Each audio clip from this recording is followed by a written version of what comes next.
wahyu dengan sihir itu yang paling jelas terjadi antara Nabi Musa dengan Raja Fir'aun. Itu semula Raja Fir'aun mengeluarkan sihir-sihirnya, bahkan Nabi Musa pun juga ampuh men, Fir'aun Pak ampuh men gitu, karena mengeluarkan berbagai macam ular. Ternyata berdasarkan wahyu Allah dan juga mukjizat tekenin Nabi Musa ditutup bisa menjadi ular, dan ini adalah kesungguhan.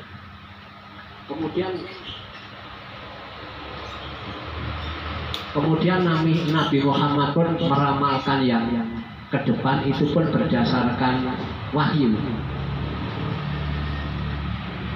Sebagai contoh misalnya, jadi di depan Masjid Kuba itu didirikan masjid bagus mewah yang kemudian dinamakan Masjid Diror.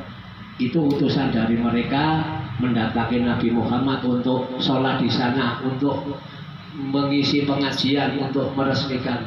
Nabi Muhammad langsung ke sana. Jadi begitu rombongan Nabi Muhammad pulang dari Tabuk, seluruh rombongan diajak Nabi Muhammad ke Masjid Diror, masjid tadi. Ternyata saat itu Nabi Muhammad sudah senang bahwa ada masjid, berarti syiar Islamnya bagus. Pada saat itu Rasulullah menerima wahyu dari Allah bahwa masjid itu masjid yang dibuat oleh orang-orang munafik untuk menghancurkan Islam. Nabi Muhammad baru tahu setelah menerima wahyu. Bahkan Nabi Muhammad tidak jadi ke sana dan memerintahkan umat Islam untuk membakar Masjid Diror itu. Sebetulnya Nabi Muhammad pun tanpa wahyu tidak tahu masalah itu. Banyak lagi contohnya. Seperti Nabi pernah ditanya, karena pada waktu itu yang paling kuat pasukan adalah pasukan Romawi. Nabi ditanya, wahai Nabi, apakah kita bisa mengalahkan Romawi? Bisa. Ada Romawi Pak, Romawi Barat yang di Italia itu sama Romawi Timur yang di Istanbul yang sekarang. Oh bisa, nanti yang kita buka negerinya adalah Romawi Timur, yaitu yang sekarang di Turki itu, Ankara atau Istanbul. Kemudian lagi pada waktu Suraqah bin Naufal mengejar Nabi Muhammad, itu Nabi Muhammad berkata kepada Naufal, wahai Suraqah, akak kamu perasaanmu bagaimana kalau kau memakai pakaian kebesaran Raja Persia? Dan ini setelah Nabi Muhammad meninggal, pada waktu Umar pun jadi khalifah, beliau ada ghanimah itu, wahai Suraqah, kesinilah, ini perhiasan dari Raja Persia untuk kamu. Benar-benar terjadi. Ini jadi kalau Nabi, kalau berdasarkan wahyu.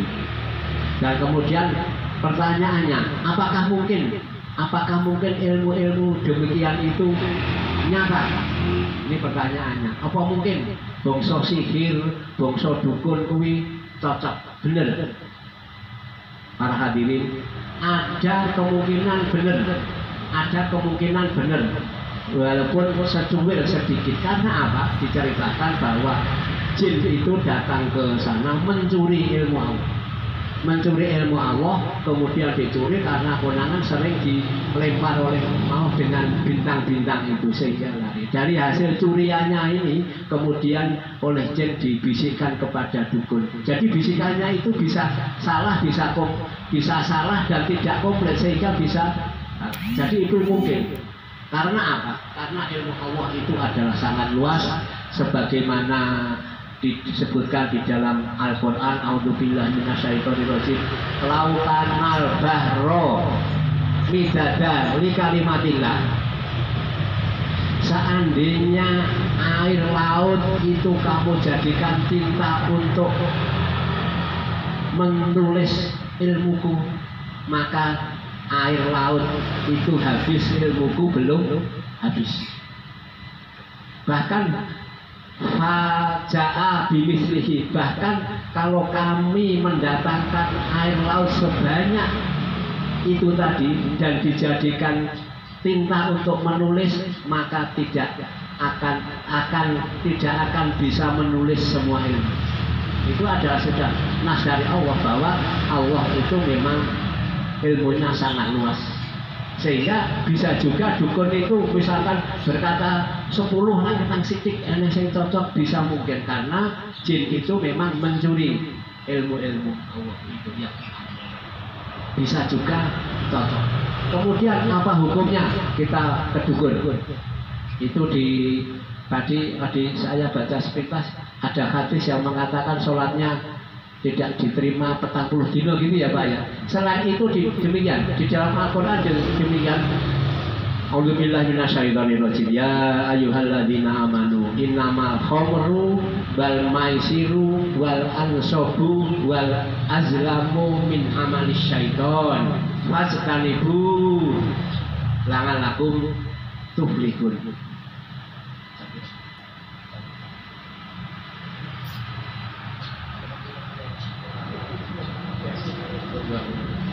Ini demikian firman Allah. Ya ayyuhalladzina amanu, wahai orang-orang yang beriman. Ditujukan kita Pak untuk orang-orang beriman. Innamal khamru wal maisiru wal ansabu wal azlamu, ada 4. Sesungguhnya itu 4 itu tidak ada di situ, saya hitung sendiri.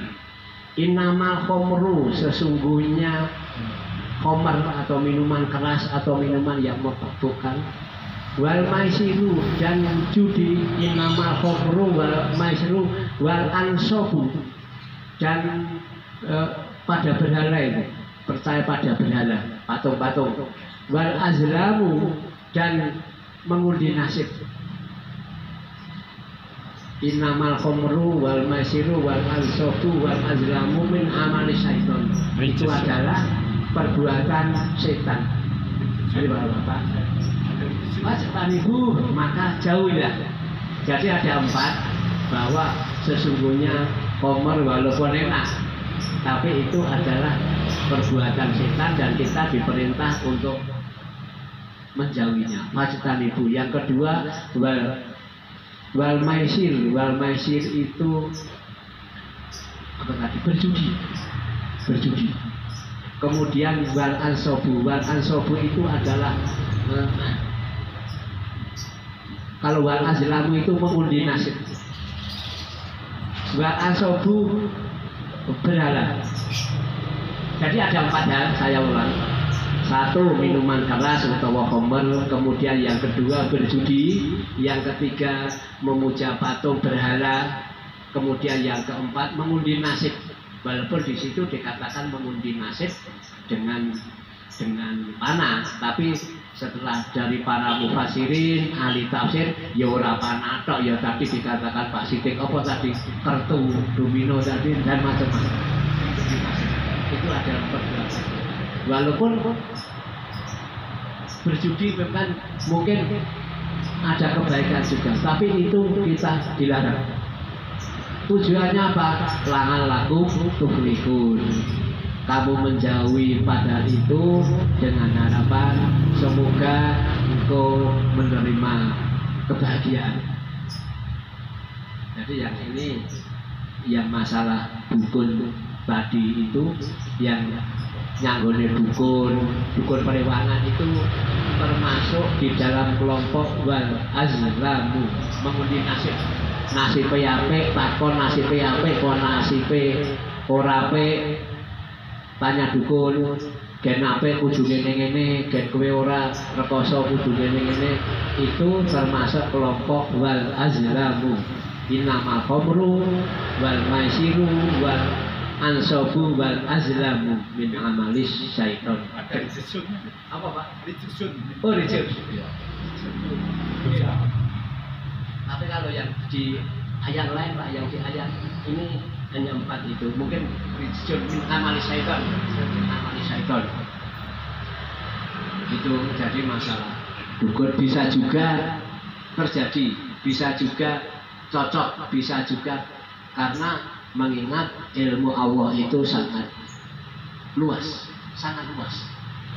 Dan itu karena sedikit ini ya atu-ateng, Pak Sidik tadi mengatakan cocok, ya wis dene ora, ya wis lah. Apa namanya tadi Pak Sidik?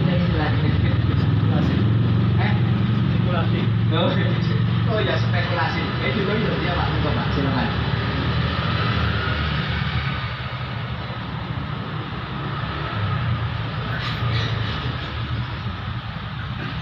Iya, matur nuwun Pak Ustaz. Ada 3 pertanyaan saya. Pertama, apa itu setan? Kedua, apa itu jin? Kemudian katanya bahwa jin itu ada yang Islam. Kemudian jin itu mencuri ilmunya Allah, itu ceritanya gimana? Matur nuwun. Wassalamualaikum warahmatullahi wabarakatuh. Waalaikumsalam warahmatullahi wabarakatuh.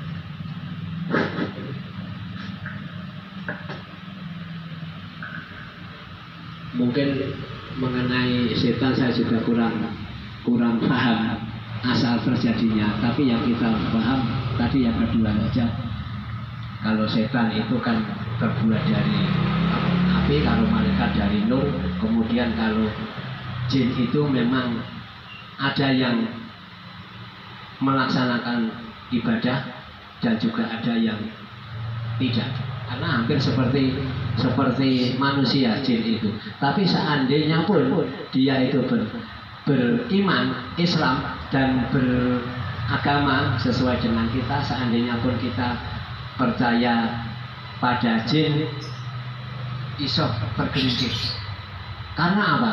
Karena alim-alimnya jin ini ada paling tidak ada sedikit nafsu sing ora apik. Jadi kadang-kadang seandainya pun bahkan misalkan Mbah Kumbiya jarine ya koncone jin. Tapi memang harus hati-hati. Karena kalau jin itu walaupun dia Islam, kita katakanlah jin, ini ada bisikan dari jin, jinnya ini apik ngene-ngene. Tapi kalau kita jangan tenang kita mengandalkan jin, harus hati-hati. Lebih baik dijauhi. Karena apa? Bisa tergelincir. Karena jin itu sedikit banyak ada niat jahatnya menggelincirkan manusia itu, tergelincir oleh setan. Kemudian yang ya Bapak, nyorong ya. Apa? Mencuri ilmu. Jadi itu gini, mencuri di sana di Lauhul Mahfuz sana ada, kan tidak sampai itu.